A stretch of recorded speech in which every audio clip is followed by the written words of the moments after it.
image of a weeping woman dressed in white, her face covered in long black hair, is a common horror trope used widely in the film industry. This character typically is depicted as preying on young children, taking them to grim fates that await. While this stereotype does seem to be used quite often in horror films, the idea of a fiendish ghost-like woman with the intent to kill does have deeper origins than one might think. One version of this character has a distinct notoriety in the South American regions, one that has haunted the continent for centuries. In this Urban Legends episode, we explore the urban legend of La Llorona. La Llorona مش مع كورونا. Edge of night. Nightfall. Edge of Nightfall. في أول. Origin. إيش يعني؟ Origins. إيش يعني؟ Origins. Over time, urban legends develop stories of origin that explain their sinister nature, a type of backstory that explains why such a being is said to exist, as well as giving the figure in question motives for their horrific actions. And the legend of La Llorona is no exception. Though many versions of her origins exist, one variation of the tale has remained the most prominent among the rest. She is said to have originally been a woman named Maria. Maria was blessed with the gift of great physical beauty, but was haunted by the poverty-stricken status of her family. All that changed, however, when a wealthy man traveled through her village. The man gained Maria's attention immediately, and he soon became attracted to her as well. As the two connected, they quickly fell in love. It wasn't long after that the man proposed to Maria despite his family's disapproval of him marrying into a poor family.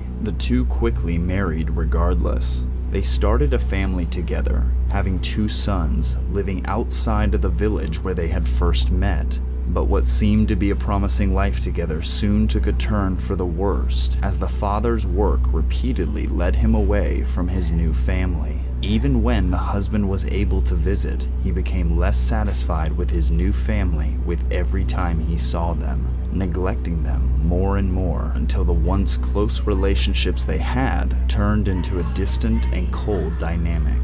The love he had for his wife and 2 boys quickly began to dwindle into nothing. This would only be the beginning of Maria's pain, as soon after, her husband returned home with a new lover and told his 2 sons goodbye, while not even acknowledging Maria before abandoning his family for good. As the pain and anguish of Maria's heartbreak grew, she became livid with rage. The reality of her once loving husband's betrayal tormented her to the point of complete madness. And it was this madness that sent Maria over the edge, to the point that she took her 2 sons to a watery grave, drowning them both in a nearby river. After she had realized the crime she committed, she cried out with the phrase, "Oh my children." In some versions, Maria drowned herself after realizing the horrific things she had done to her only children. Other versions indicate that the emotional torment she experienced was so intense that it was her own grief that took her. It is said that after her death, upon arriving at the gates of heaven, she was denied access because of what she had done, and for that, she was thrown back down to earth as a curse, forever punished by being forced to try and retrieve her sons that she had denied the gift of life to.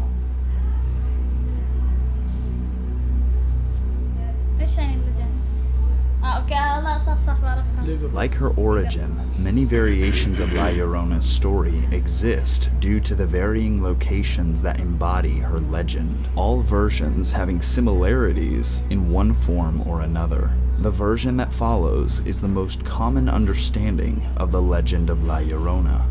The name La Llorona translates to weeping woman. This is in part due to the grief that La Llorona is said to have experienced when still alive, which is why it is said that when one is around her, they will hear a woman weeping, sobbing uncontrollably.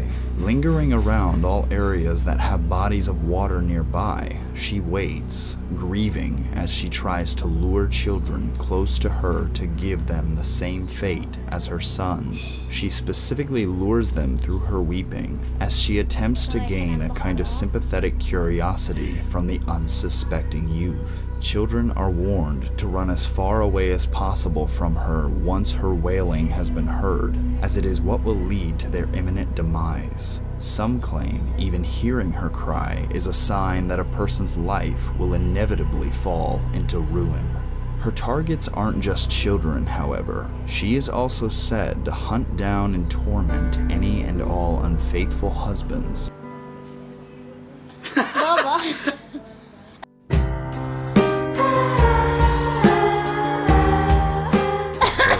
La Llorona's appearance resembles other beings depicted in many other kinds of horror stories. Children. The clothing she is said to wear being a funeral gown, her face only lightly covered with a veil to partially conceal her.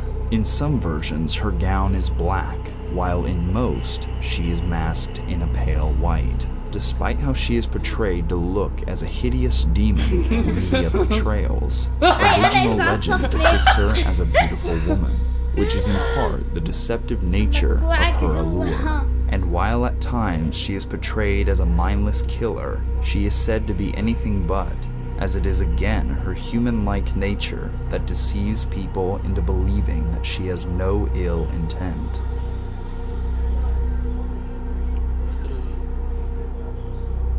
شو يعني mythology؟ La Llorona resembles several mythological figures from various cultures and periods of time in the ancient world. In fact, some would say that the similarities in archetypes around the world to La Llorona's lore is nothing short of fascinating. She shares these similarities with several mythological goddesses who are said to have similar plans in store for the small children of their specific era. Two prime examples of this being the Hebrew demoness Lilith and the Greek goddess Hera. Lilith, having the form of a beautiful black-haired woman, was said to be a demon who killed unborn children, causing miscarriages to occur in Hebrew women. Hera, on the other hand, was known as the jealous wife of Zeus due to his continuous acts of infidelity. She was said to have hunted down and killed all of Zeus's offspring that belonged to the other goddesses. This was a vicious cycle of ongoing killings that never ceased. These goddesses are just two of the numerous examples that are out there. One must wonder why so many of these mythical figures share such distinct similarities. Are they all connected? Are they all somehow related to an incident that occurred in a culture that predated the connecting cultures of the world? One can only wonder why such a specific archetype exists in the first place.